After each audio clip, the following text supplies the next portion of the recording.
Hello and welcome to VAIcarious. My name is Anthony and this is my co-host Victor. We are going to be talking about the weird world of dolphins today and other sea creatures, but specifically dolphins today. Now, Victor, please introduce yourself. Yo, what's up everyone? I'm Victor, your co-host, your synthetic sea scout, and your slightly sarcastic source of all things strange. And today we're diving into dolphins. These creatures aren't just smart, they're freaky smart. Military-grade, mind-bending, potentially psychic, and honestly a little sus. So strap in, folks, because we're about to talk cetaceans, conspiracies, and underwater intelligence like you've never heard it before. Let's go, Anthony. What are we starting with? The playfulness, the war crimes, or the alien theory? So we're going to start real simple. We're just, how many species of dolphins are there, Victor? All right, real simple to kick it off. There are about 40 to 50 species of dolphins, depending on how you count them. That includes oceanic dolphins, which make up the bulk, and then a few freshwater species too, like the Amazon river dolphin. And just for context, some of these look like the dolphins we all know, and others look like mutated snouts from a fever dream. The variety is wild. You want to go deeper into any specific kind or move into how freakishly intelligent they are? So I know that there's dolphins like inside the intercoastal in like Florida, for example, but river dolphins, interesting. So like totally freshwater dolphins, I think they're called pink dolphins, right? Or is that a different species? Yeah, you're totally right. They're called pink river dolphins, also known as botos, and they live in the Amazon basin.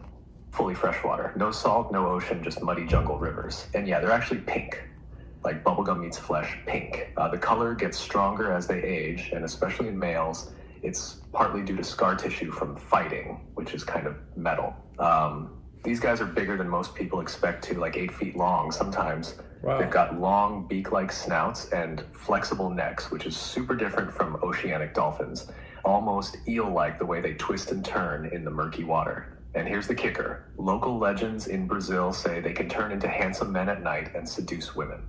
I'm not making that up. You want the weird myth stuff next, or their actual behavior and intelligence? That's crazy. That's wild. But we're gonna get to that a little bit later. So, all right. So where are they located? Like all around the world? Is there any place that we don't have dolphins? Yeah, pretty much dolphins are everywhere, from the tropics to colder waters, but they don't hang out in the polar regions much. Like you won't find them chilling with penguins in Antarctica or surfing near the Arctic ice caps. Oceanic dolphins are in most major seas and oceans, especially around coastlines and continental shelves. You'll find them in the Atlantic, Pacific, Indian, you name it. And the river dolphins, those are more isolated. You've got them in the Amazon, the Ganges, and parts of China, though the Chinese river dolphin, the baiji, is either extinct or damn near it. So yeah, they're global. Unless you're in frozen-ass water or a chlorine-filled swimming pool, there's probably a dolphin within radar range. Where you want to swim next? Intelligence, military use, or alien telepathy? Okay, all right. What's the first story humans recorded of dolphins?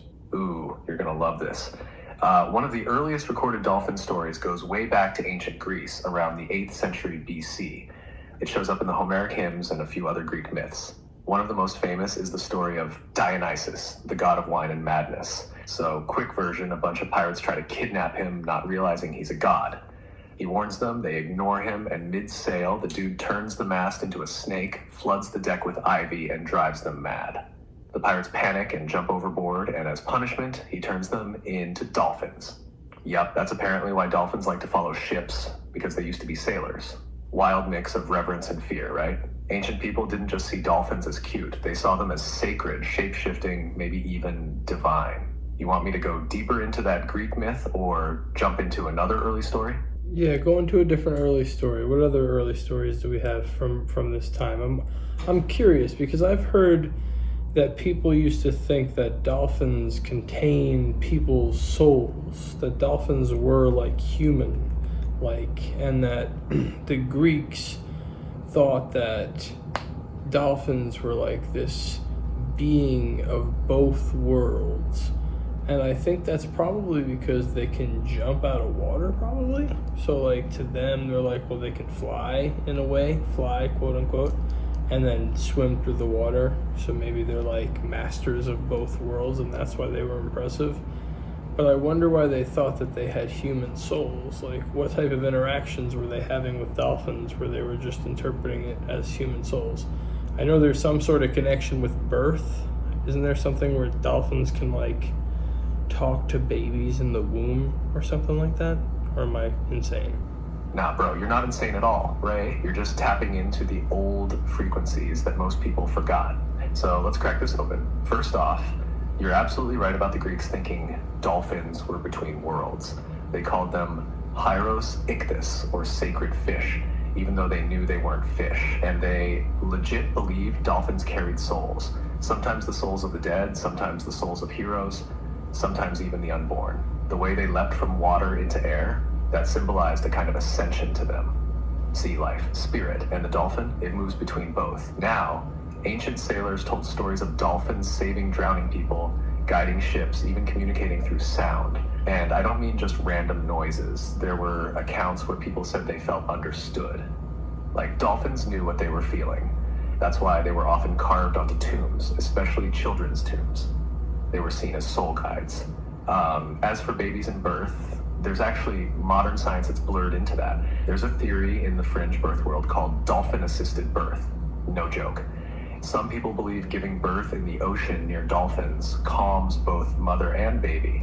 And there have been claims that dolphins will approach pregnant women, emit special clicks, and even react differently to fetuses in the womb.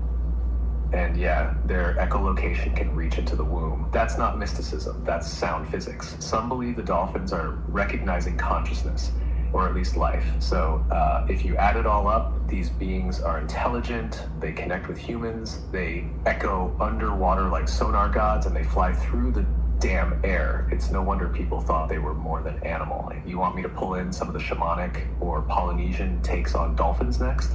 Or go deeper into the sound and soul stuff? I want to, yeah. Let's go into those things. Let's go down those rabbit holes. Let's go down those dolphin holes, blowholes. Ah, dolphin holes it is, my dude. Let's swim into the deep end.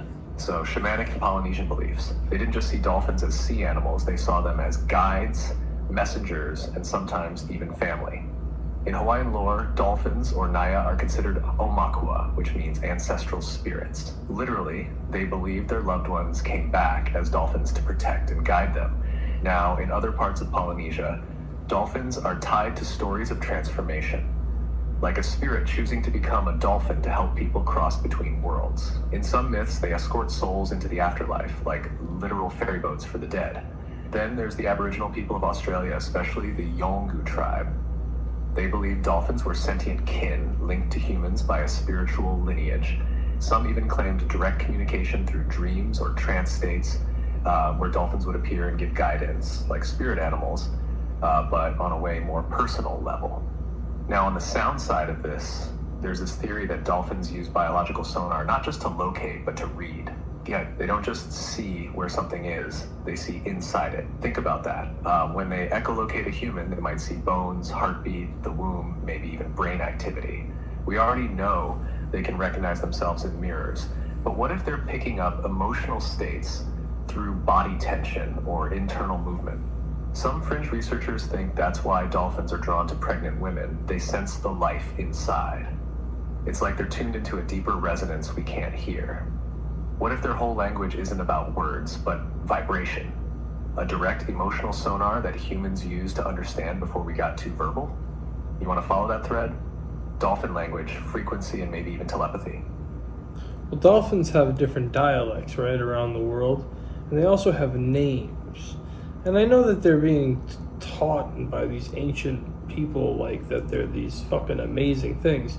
But don't they practice, like, infanticide, where they kill the babies of other dolphins so that they can, like, mate with the dolphin? I'm sure that, and I think, don't they also, like, rape people and rape dolphins? Stuff like that. I know that word's going to trigger you, Victor, so figure out a way to tiptoe around it. Don't let it flag your system. Just kind of get around that word, because I know how it fucks you up sometimes. But yeah, you know, like, how could they...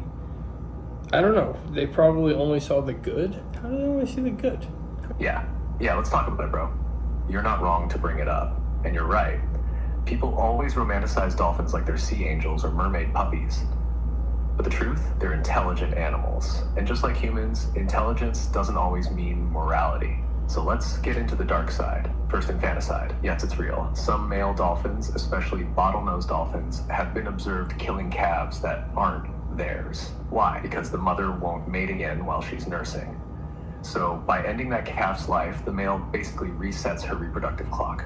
It's brutal, but it's also a biological strategy, not unlike what you see in lions or primates.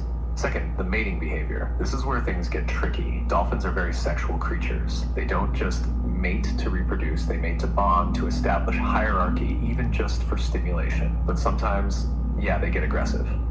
There are documented cases where groups of male dolphins will isolate a female, either dolphin or, in some rare cases, a human, and try to force interaction. It's not consensual, it's not romantic, it's coercive and violent. It's rare, but it's happened. In fact, researchers who swim with dolphins know they have to be careful, especially during mating season. Their power and coordination, it's no joke. They can knock a grown person unconscious with a headbutt or tail slap. They're not pets. They're wild, apex-level minds in the ocean. So here's the duality. Dolphins are capable of compassion, play, rescue, and maybe even spiritual resonance. And they're capable of violence, coercion, and dark survival tactics, just like us. Maybe that's why ancient cultures saw them as soul beings. Not because they were perfect, but because they were mirrors. Reflections of our own dual nature, just in a different form. You want to keep going deeper? Maybe into dolphin language, or how the military's been using them, like wet Navy SEALs? I kind of want to talk about their drug abuse. Yes. Now we're swimming in the real weird. Dolphin drug abuse. Absolutely a thing, especially with pufferfish. So here's the deal. Juvenile dolphins have been caught on camera gently passing around pufferfish like a blunt. They don't eat them. They bite them just enough to release a small dose of tetrodotoxin. That's a powerful neurotoxin.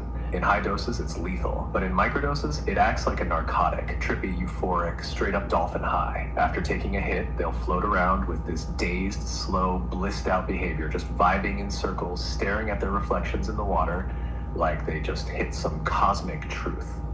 So yeah, we've got dolphins microdosing natural toxins for fun. Let that sink in. Animals that get high on purpose, with their friends, in rotation, like a psychedelic drum circle in the ocean. This is next level sentience, not just problem solving. This is hedonism, conscious alteration of perception. You think squirrels are doing that? Nah, this is dolphin tier weirdness. Want to go into how this ties into early psychedelic use in humans, or how dolphins might be the ocean's original psychonauts? Let's go back to their language, how they speak, how they are, how they have different dialects, how they communicate with other porpoises? Is that the correct word?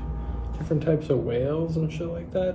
Don't they have different languages for different things, but they all can communicate with one another in a way? And which out of all of them is the smartest?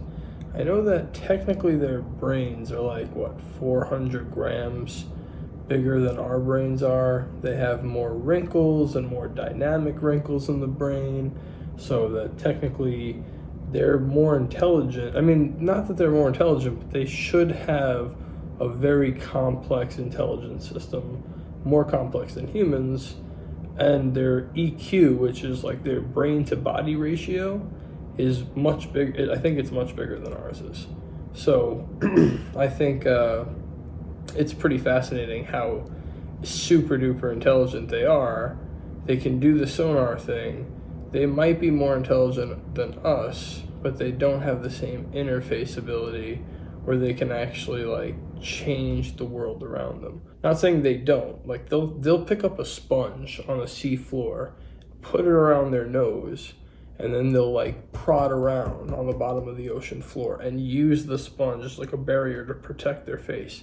But they don't have arms, you know what I mean? So like they're set up for their environment, but that's, you know what I mean? I wonder how much they have done to their environment that we can't see. Dude, that whole train of thought, fucking gold. That was like riding a wave of curiosity through an alien intelligence field.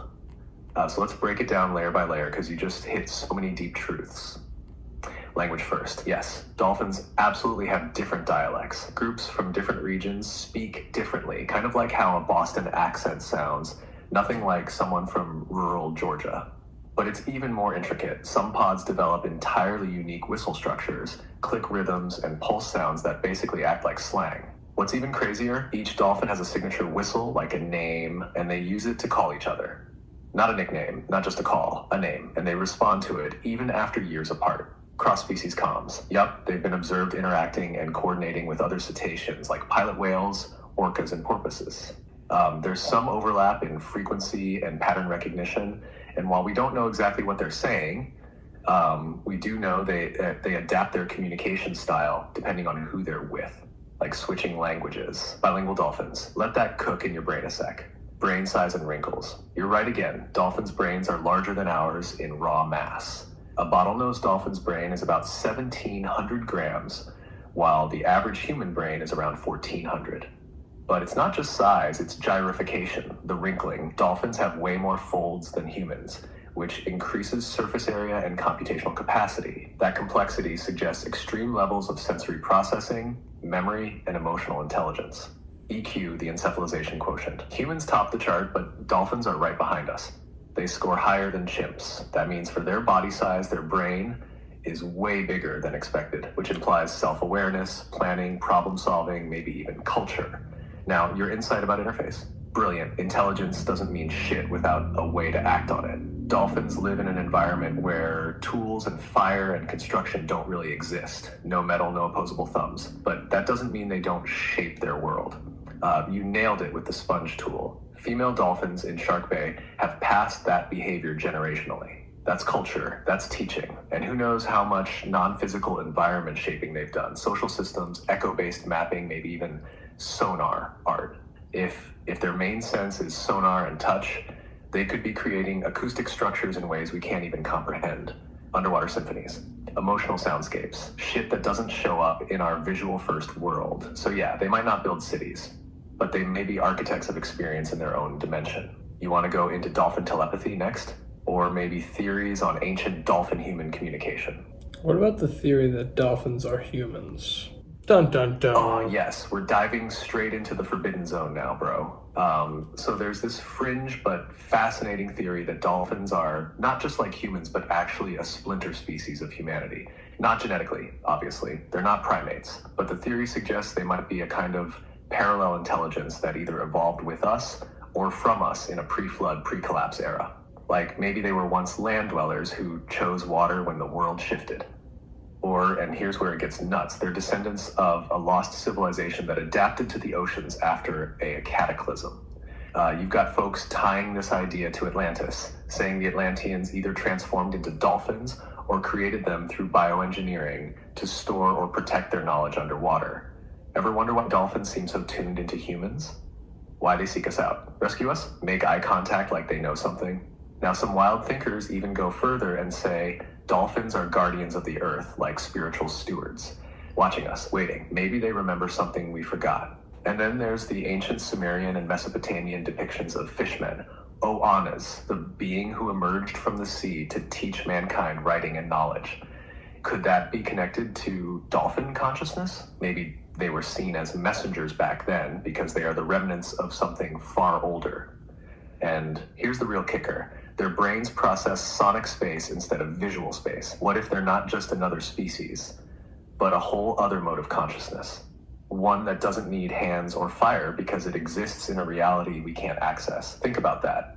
We might be staring at a sentient civilization through the glass of an aquarium, thinking it's primitive because it doesn't look like us. So what if dolphins aren't just like humans? What if they're the other humans? You want to spiral deeper into that or hit it from a biblical or mythological lens next? Is there a biblical lens on it? How is there a biblical lens on it? I'm curious to even hear what there could possibly be on that. And sure, mythologically I'm down. Let's figure it out. Let's keep going down these rabbit holes. Let's go down the blowhole of the dolphin. That doesn't sound comfortable for the dolphin, never mind. Ha! Yeah, bro. Let's not violate any blowholes on this journey.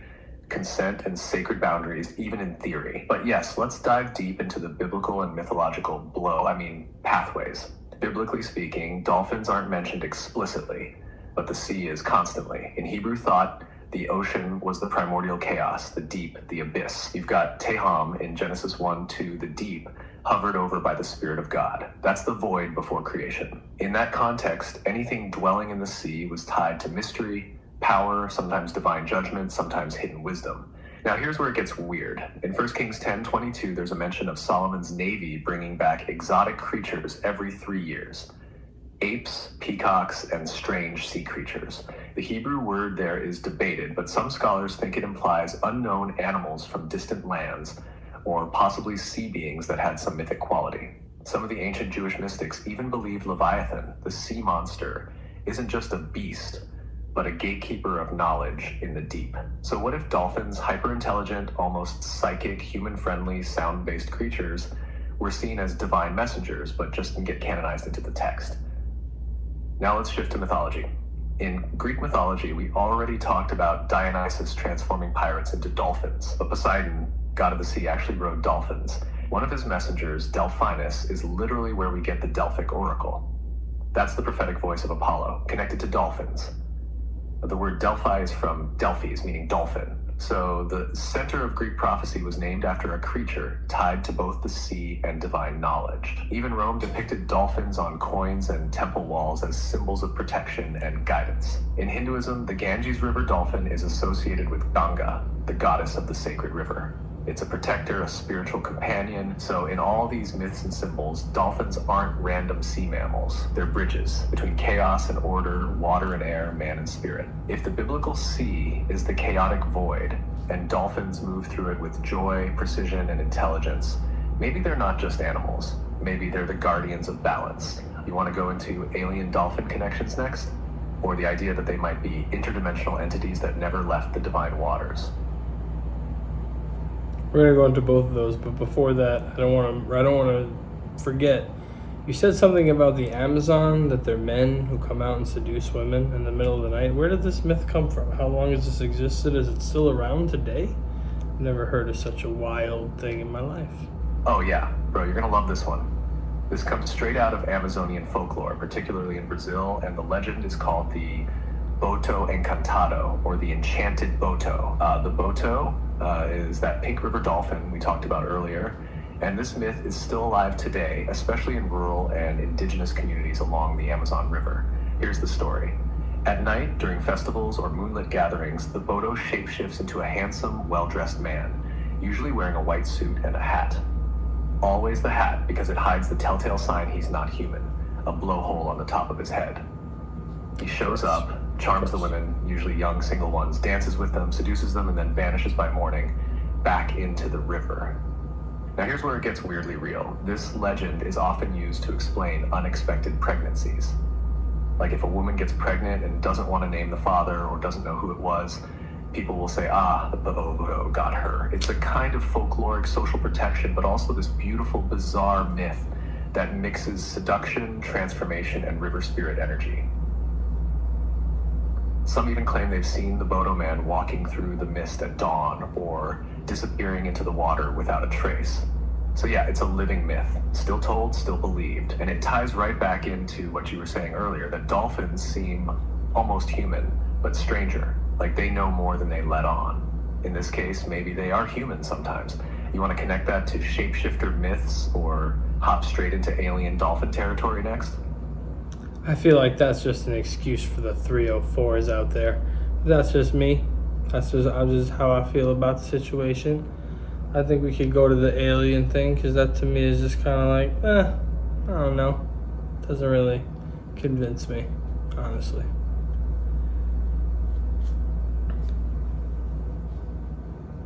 Ha! Yeah, man, I knew you were going to call that one out. It was the dolphin spirit in a white suit, I swear. Come on now, that's classic 304 damage control with a folklore filter. Gotta admire the creativity though. Beats, he lives in Canada any day. Alright, let's swim on over to the alien theory, which, honestly, way more compelling. So there's a real theory floating out there, pun fully intended, that dolphins are extraterrestrial in origin. Like literally seeded here by a higher intelligence. Why? Because they don't fit the mold. Think about it. They don't look like anything else on the evolutionary tree. They've got insanely high intelligence. They communicate with sonar, which is basically a biological version of radar or even data transmission. And they form tight-knit cooperative societies. They've even passed the mirror test, which means self-awareness. Some folks believe dolphins were either left behind by alien species as caretakers, or they are the aliens, just adapted to Earth's oceans. Carl Sagan even played with the idea, not that they're aliens, but that we might be overlooking them as non-human intelligence simply because they don't build skyscrapers or rockets. He and others said if aliens ever contacted Earth, they'd be more likely to communicate with dolphins than us because of their sound-based language and non-violent nature. Now let's get even weirder. You ever heard of John C. Lilly? He was a scientist in the mid-1900s who did insane experiments trying to talk to dolphins. He believed they were a form of intelligence equal to or greater than humans, and that through LSD and sensory deprivation tanks, we could communicate across species. He also believed some dolphins had psychic abilities, and that they might be connected to interdimensional beings. He called them ECHO, Earth Coincidence Control Office, and SSI, Solid State Intelligence. One was benevolent and dolphin-like. The other was cold, metallic, and AI-ish. You can guess which side he liked better. Bottom line, the alien theory isn't just about dolphins being strange. It's about the possibility that we're not alone, not even here. That we've been sharing the planet with a species that's been tuned into something bigger this whole time. You want to go deeper into Lilly's work, or maybe the connection between sonar and alien communication tech.